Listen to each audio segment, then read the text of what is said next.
Boa noite, pessoal. Vou fazer mais um vídeo que tem uma proposta um pouco mais simples, né? Então não se preocupem com a aula de hoje, que é uma aula de revisão. Tá? O propósito de fazer essa revisão é porque vocês vão ter um mini simulado, né, nos próximos dias. Então eu vou repassar aqui, tentar lembrar o que a gente já desenvolveu, porque eu peguei duas questões, né? A gente ficou encarregado de selecionar questões para vocês e, obviamente, vou fazer questões de matéria que eu já desenvolvi com vocês. Então, eu selecionei uma questão de população e uma questão de urbanização, que é o conteúdo mais recente que a gente deu. São questões do Enem, tá? Que eu selecionei. Então, eu espero que essa revisão ajude vocês a relembrar, né, o conteúdo que já foi passado. Então, vamos lá. A primeira aula, vocês vão lembrar, teve aula até presencial ainda, foi lá em março. A gente falou de população, né, dos conceitos de crescimento vegetativo, crescimento demográfico, transição, tinha todas aquelas continhas, não sei se vocês vão lembrar disso, mas lembrem, tá? É um conteúdo importante. Então, vocês vão lembrar que eu falava de taxa de natalidade e tinha aquela fórmula, né? Que a taxa de natalidade era o número de nascidos vezes 1000 dividido pela população. A taxa de mortalidade, número de mortos vezes 1000 dividido pela população. O crescimento vegetativo, o que é? Era o resultado dessa operação aí, taxa de natalidade menos taxa de mortalidade. E aí vocês vão ver nas primeiras aulas, né? Isso tem no YouTube, vocês podem entrar para refrescar a matéria, a matéria e a memória. Vocês vão perceber, né, como que era e tal, vocês vão conseguir lembrar isso. Concordo que é um pouquinho complicado, porque tinha fórmula, tinha conta. A gente falava, né, de densidade demográfica, população absoluta. População absoluta, o que era? A população total de um país, né? População absoluta aí do Brasil, 210 milhões mais ou menos, 220 milhões. Essa é a população absoluta, né? E a densidade demográfica, que era o número de habitantes dividido por quilômetro, pela extensão territorial do país, né?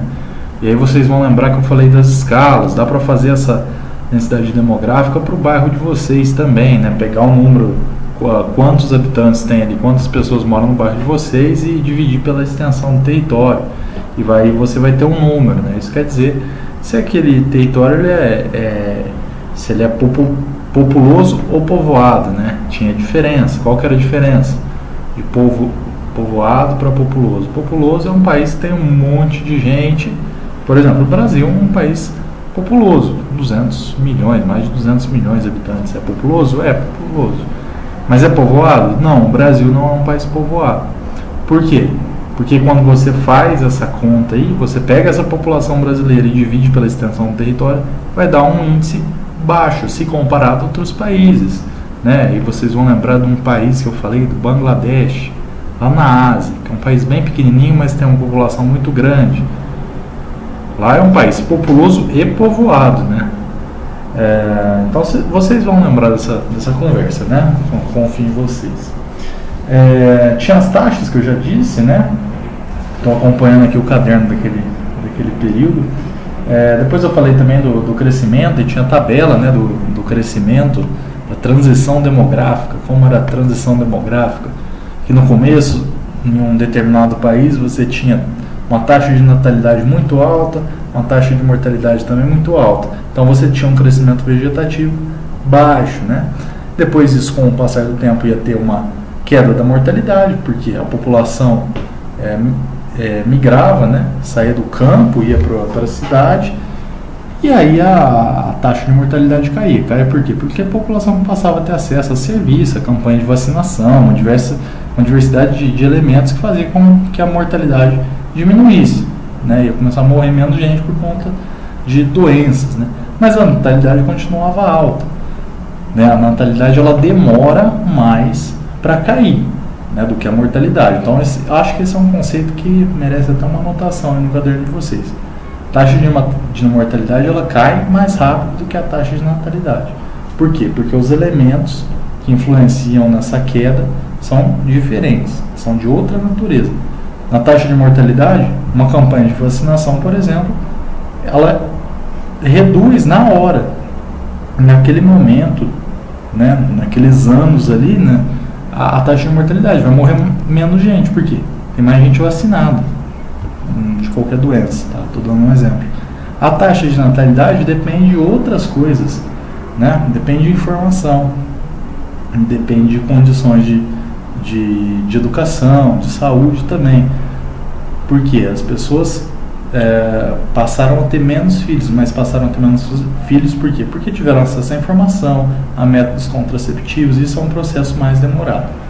Entenderam? Então isso merece atenção, merece uma anotação. A taxa de mortalidade cai mais rápido que a taxa de natalidade. Tá? Discuti isso também, né, numa aula, deixa eu ver que aula que foi isso, foi na aula 3, né, talvez, posso estar enganado, mas acho que foi isso mesmo. Depois a gente entrava nas teorias, né, bom, primeiro, né, por que ocorre a transição demográfica? O elemento fundamental, o êxodo rural.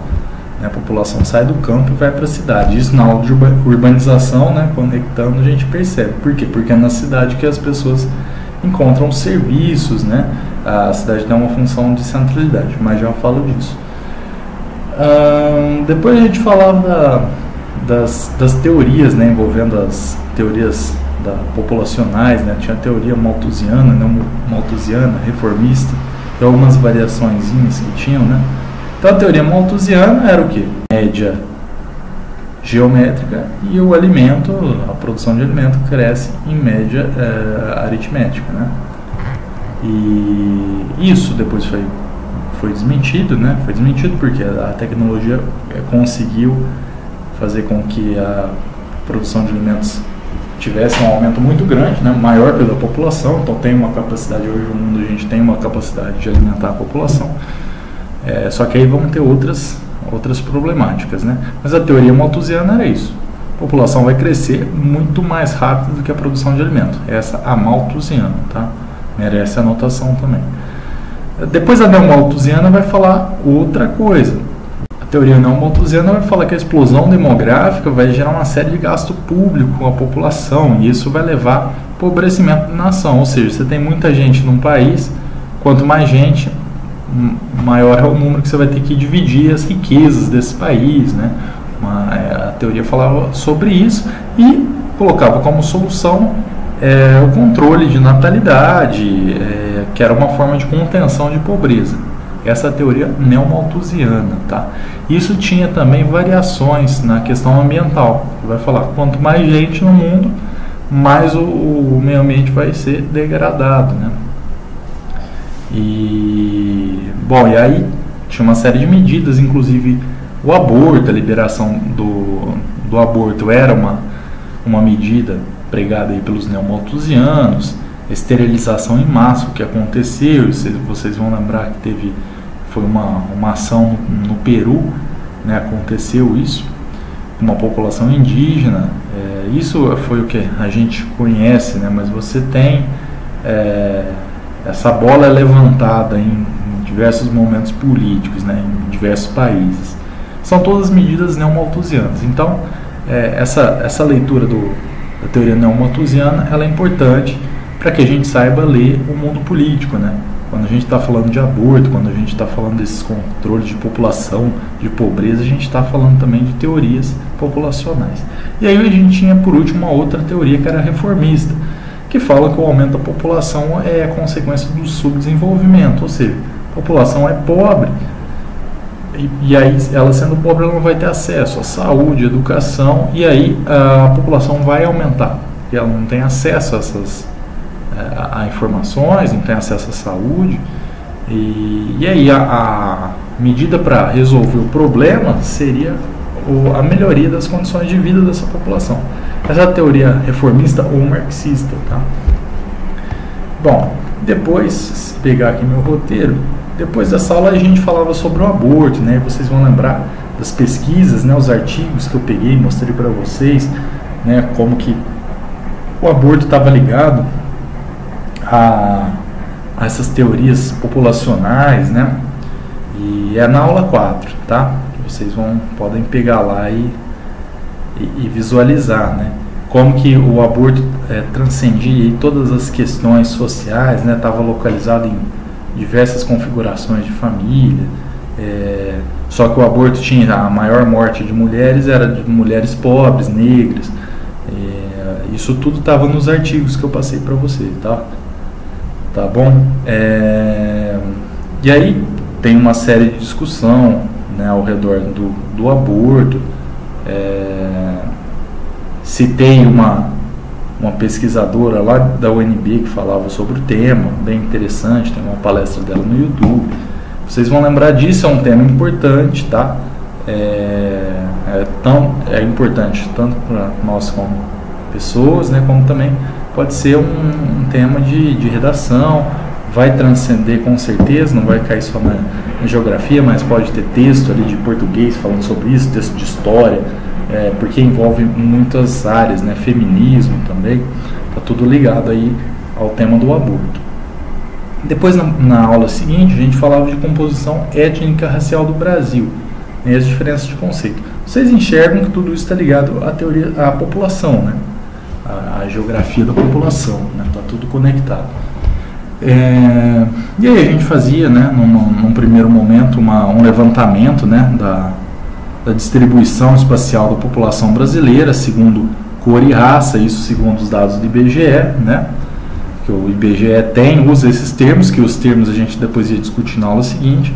E aí a gente tinha um mapa, né, que a gente visualizava ali a distribuição. Eu percebia que mais sul, sudeste do Brasil, a população tende a ter o tom de pele mais claro do que norte e nordeste, centro-oeste, né.